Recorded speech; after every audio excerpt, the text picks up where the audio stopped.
Hi guys, ito nga pala yung Cooper version 3 dito sa RFM Electric Drive. So, ang available color natin is red, white, blue. Yan. Ito nga pala yung bago natin dito. Meron na tayong crown light, may carrier na rin sa taas. Then, ito yung automatic wiper natin. Tapos yung side mirror niya, dito na rin yung signal light. Tapos ito, may basket tayo dito. Tapos ito yung headlight niya. May high and low po yan. Tapos dito meron din siyang signal light. Tapos yung size ng gulong niya is 190 by 8. Meron tayo dito guys, electric fan, mini electric fan. Ayan, ang lakas ng hangin ng electric fan niya. Tapos ito yung susi niya, may duplicate siya.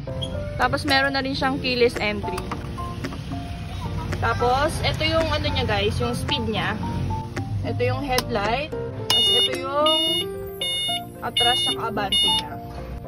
Tapos, meron tayong bago guys, oh. Meron na rin siyang pailaw sa loob, oh, diba? Ito yung switch niya. Ayan. Tapos, meron tayong free side cover. Para pag umuulan, lalo ngayon tag-ulan na. Tapos meron tayong MP3 dito guys. Tapos ito yung speaker niya, magkabilaan po yan. Tapos ito yung switch ng wiper.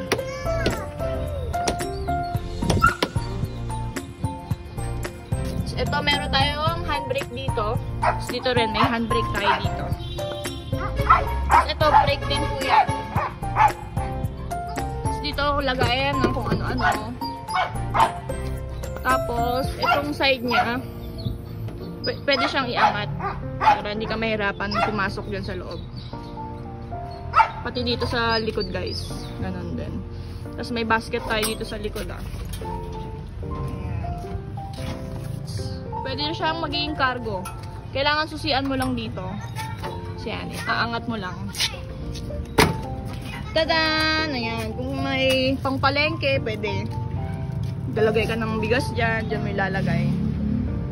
Tapos meron pala tayong extra guys na tire. Tapos may cover na rin siya, 'di ba? Guys, yung ilaw niya, ayan mo signal light mo. Ayan yung signal light. Kabila. Tapos guys, may on and off switch tong ilaw ah. Sige nga, patayin mo nga yung ilaw. Ayan.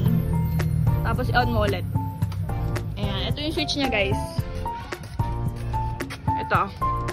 Same yan sa sa headlight, tsaka sa likod. So kailangan pag pag aandar ka na ng e-bike, kailangan i-switch mo to para makita nila sa likod.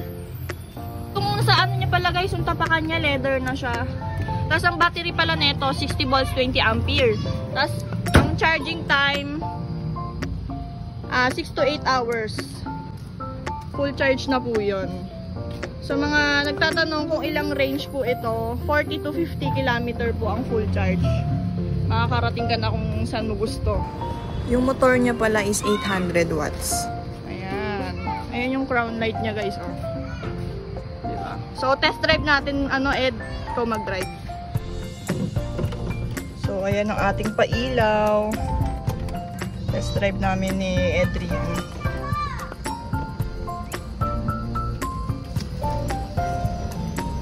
Ayan, diba?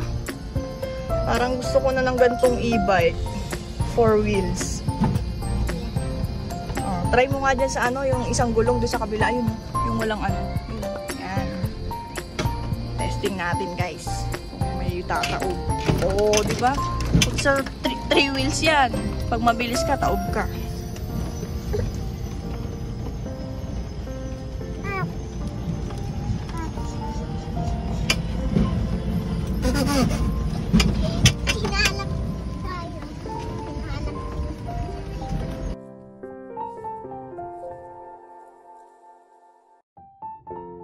Guys, digital gauge na yan.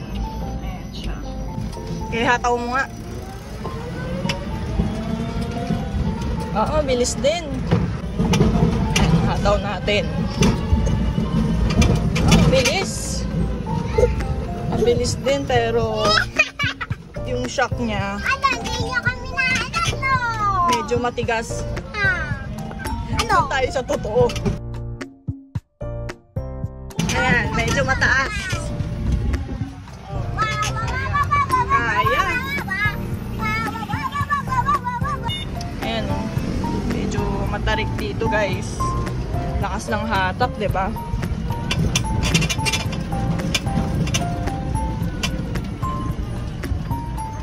Ayos.